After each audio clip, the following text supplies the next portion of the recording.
If you're a new driver, you know exactly what I'm talking about. That moment of pure panic when a pair of oncoming headlights just turns your world into a blinding mess. It's a problem for everyone, and in this explainer, we are going to break down exactly how you can beat it. So let's get right into it. Right? You're cruising along, you're feeling good, feeling confident, and then, bam, a wall of light just hits you. For a second, you can't see the road, you can't see the lines, you can't see anything. You are literally driving blind, and it's got to be one of the most stressful parts of learning to drive at night. And you know that feeling? It's not just annoying, it's not just the start of a headache, it's a real, genuine safety risk that every single driver needs to understand. So let's talk about what's actually happening to your eyes in that moment. Okay, so there's a name for this. It's called flash blindness. Basically, at night, your eyes are using special cells called rods to see in the dark. But when that blast of headlights hits, it just completely overloads them. It's like a camera flash right in your face. It takes a few seconds for those cells to recover, and in that time, well, you're not really seeing much of anything. Now, a few seconds might not sound like a big deal, but when you're in a car, it's an eternity. I mean, think about it. If you're blinded for just 5 seconds while you're going 55 miles per hour, you've traveled 366 feet. That is longer than a football field, all while not being able to properly see what's in front of you. And this quote just hits the nail on the head. You are, quite literally, left in the dark while trying to control a 2-ton machine. But, hey, understanding the risk is the first step. And the good news is you've actually got some built-in tools to help you fight back. So let's start with the easy stuff. These are the secret weapons that are probably already in your car, just waiting for you to use them. You don't have to buy a single thing, you just have to know where to look. So I'm going to bet that a lot of new drivers have looked at this little tab and wondered, what is that even for? Well, it's not just for fidgeting with. This tiny little lever is your #1 best friend when you're fighting glare from cars behind you. It's so simple. When you flip that tab, you're switching to a night setting. It instantly dims the bright reflection of any headlights tailing you. It is a basic manual anti-glare function, and it is an absolute lifesaver.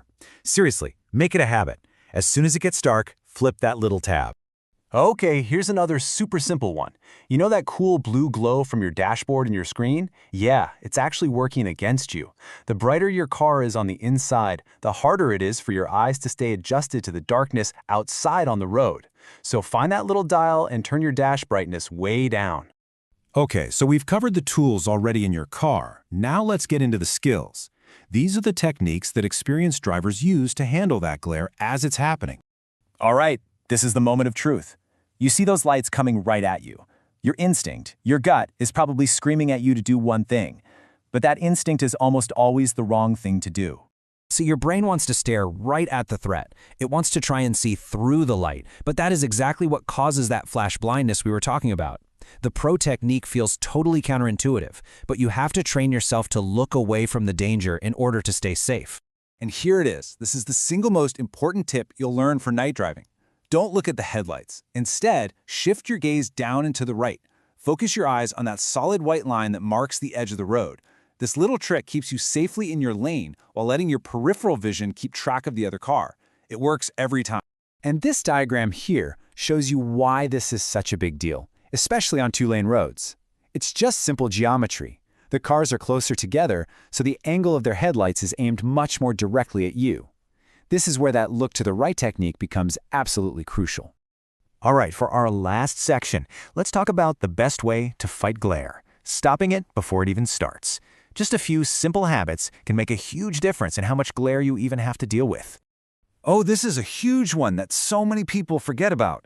Sure, we all clean the bugs off the outside of our windshield, but it's that thin, grimy film of dust and oils that builds up on the inside that's the real problem. That film catches the light and scatters it everywhere, creating those awful starbursts. You gotta clean the inside of your glass too. And on that same note, let's talk about your wiper blades. If they're old and worn out, they're not really cleaning your windshield, are they? They're just smearing the dirt and water around. And like this quote says, that streaky glass is a total glare magnet. Get yourself some new blades.